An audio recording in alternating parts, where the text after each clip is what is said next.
Welcome back.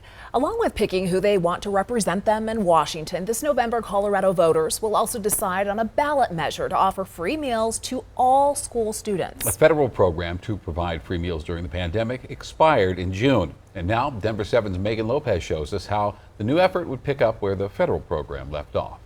In just a few more days, the cafeteria seats here at Edgewater Elementary School will be busy again as little learners come to fill their bellies with food and their minds with knowledge. Before that, though, this cafeteria is serving as the backdrop for a new ballot question. We want to make sure every kid can get food. It asks voters whether they want to extend free school meals to all students regardless of their circumstance. There would be no difference between students who qualify for free and reduced lunch and those who make a little more. The program would cost $101 million a year. To pay for it, tax deductions for those earning $300,000 or more would be reduced. When I was in middle school, my father unfortunately lost his job. Daniel Shrezinski knows what it's like to need a free meal. Sometimes those meals didn't exactly fill me up and weren't exactly nutritious. And sometimes I occasionally just wouldn't get lunch because of that embarrassment. Not eating made it harder for him to concentrate in class, so he supports this ballot question. A lot of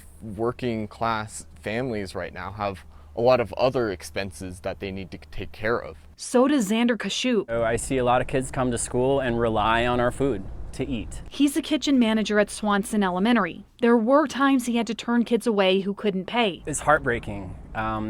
If I ever have to turn a kid away because they can't afford to eat, I take that home with me. It's terrible. Along with free meals, the money would offer grants to districts to buy fresh food from local farmers and update kitchen equipment to cook it. Right now our menus are they're full of highly processed, pre-cooked food, canned vegetables and fruits. We can do better for our kids. It would also pay kitchen staff more, as many districts face shortages. Jefferson County food services are down probably 80 staff. And that's almost a quarter of our workforce. But critics say not everyone needs a free meal, and it's not fair to make some Coloradans pay for everyone's kids. Ultimately, though, it will be the voters that have the final say in November. Megan Lopez, Denver 7.